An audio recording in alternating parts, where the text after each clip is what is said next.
Despite a number of recent and ongoing controversies, OpenAI is going very full steam ahead, and not everyone is happy about it because the company announced this past week that it has begun training its new frontier model. So that's assumed to be GPT-5.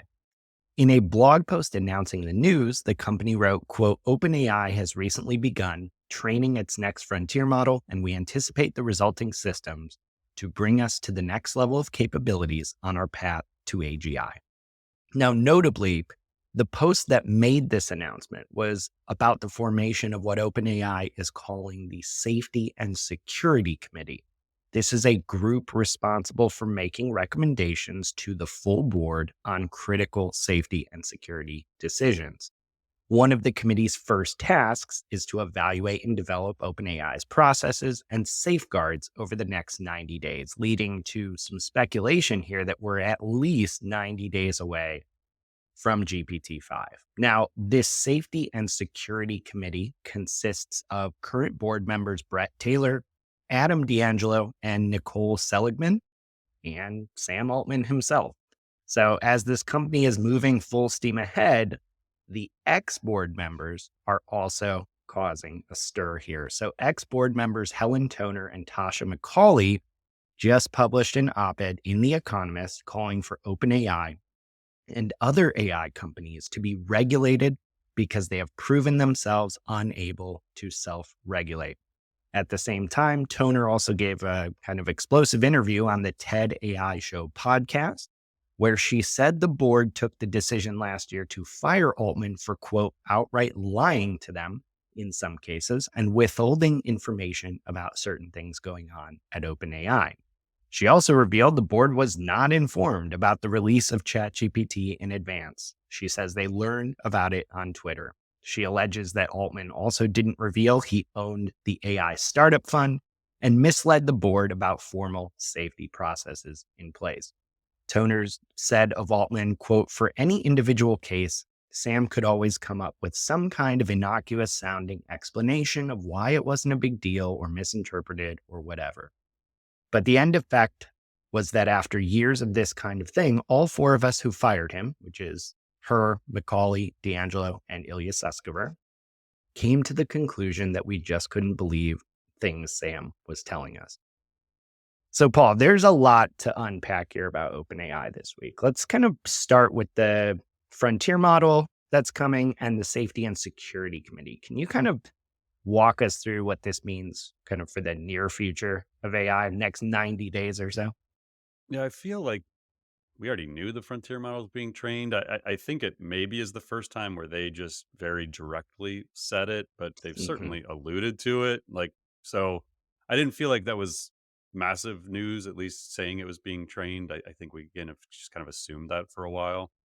The Safety and Security Committee, I didn't read a bunch into because I think it just, at the end of the day, probably isn't that relevant. I don't know. Like, I feel like they're just kind of doing their own thing now. Since we dissolved Mm. the super alignment committee, they had to do something. They have to try and keep regulators away and keep the government off their back. And like, they can't just release things.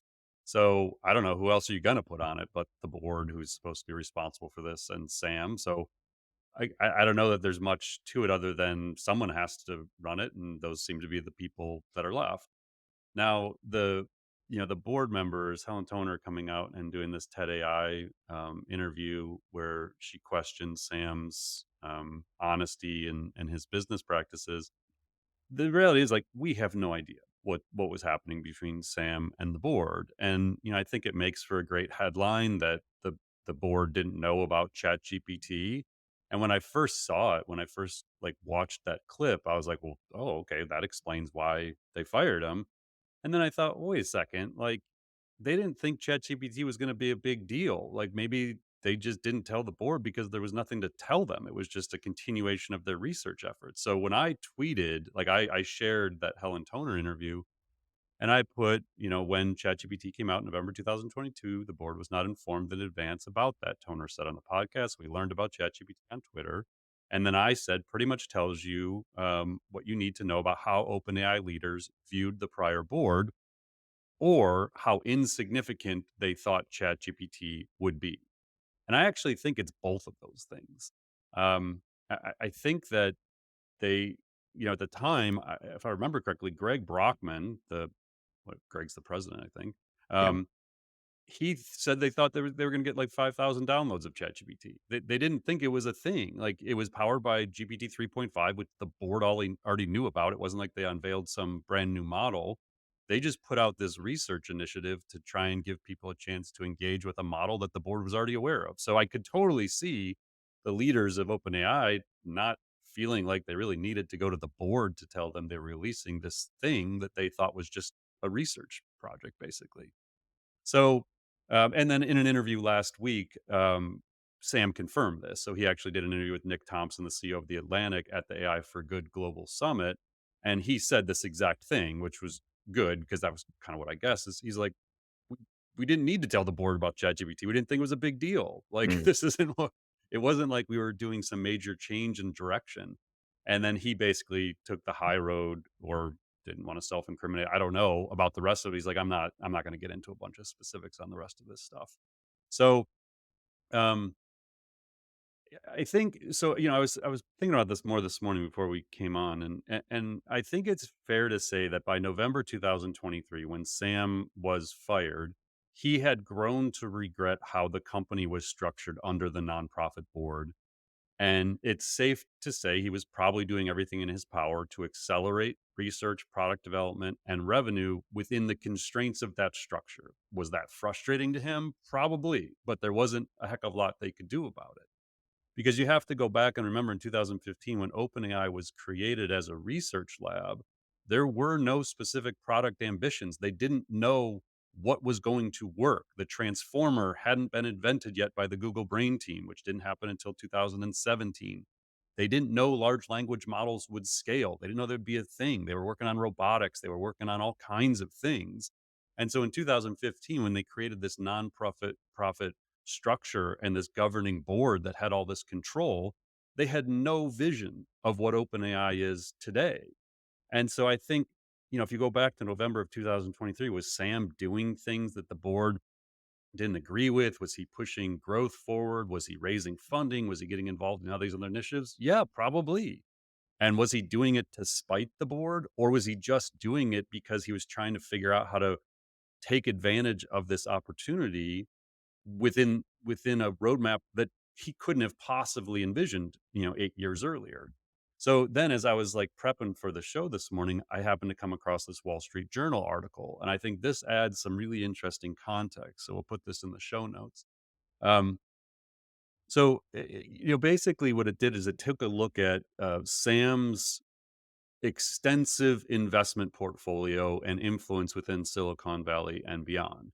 And so it says, like, although Altman is a prolific investor in startups and tech companies, including ones like Helion, which is working on nuclear fusion, and Reddit, which he owns 7.6% of, which is valued at $754 million. So Reddit's stock recently jumped 10% when OpenAI announced a partnership to bring Reddit's content to ChatGPT. So his mounting list of side projects like Reddit and Helion and all these other things have potential conflicts of interest, which were cited by the board when he was fired. So the Wall Street Journal article says some of the directors who ousted Altman felt he was giving them so little information about the size and scope of his startup holdings that it was becoming impossible to understand how he might personally benefit from deals being pursued. So he has been quietly a major investor for more than a decade. Again, according to the Wall Street Journal, in 2019, he was asked to resign from Y Combinator, where he was the president, after partners alleged he had put personal projects, including OpenAI, ahead of his duties as president. So when he stepped aside as Y Combinator is when he took over as CEO of OpenAI. Um, Quote, Altman's arrangement, where much of his wealth is tied up outside ventures, but not OpenAI, pushes the boundaries of traditional corporate governance. According to tech lawyers and venture capitalists, most startup founders have their wealth tied to their companies, fueling motivation to make their companies succeed. Few are ever in a position where they stand to make more money by benefiting the business on the other side of the table. I had forgotten about this one, but Sam's actually a major investor in Humane, the AI Mm. pin that is now trying to find an exit. he holds 15% of the equity in Humane, which was using OpenAI technology to do what it was doing. So my overall take here is like Sam is wildly ambitious. He is a shrewd investor and business person. He is aggressive with a long history of deal making and placing big bets on hyper growth companies. Those aren't qualities that align well with a conservative board structure that limits his ability to do what comes natural to him. So this isn't in any way absolving him or pretending like he may not have done things the former board members claim, but it's who he is. And I can see why things didn't end well. Mm. So I think moving forward, what they're trying to do is Sam is going to continue doing what Sam does. He's invested in all these companies. Many of those companies may end up doing deals with OpenAI or becoming partners of OpenAI. And I could completely see how that deal making and those partnerships, which don't fit under traditional, methods and governance, would not play well with a board that is designed to, in many ways, limit and restrict growth and innovation in favor of safety and security. So I think that seeing this new safety and security committee is really just a prelude to a much um, less limited version of Sam Altman and OpenAI that are going to favor growth and innovation and accelerated development ahead of everything else because that is Sam's MO. And as long as Sam's CEO, I think that that is what OpenAI is going to do.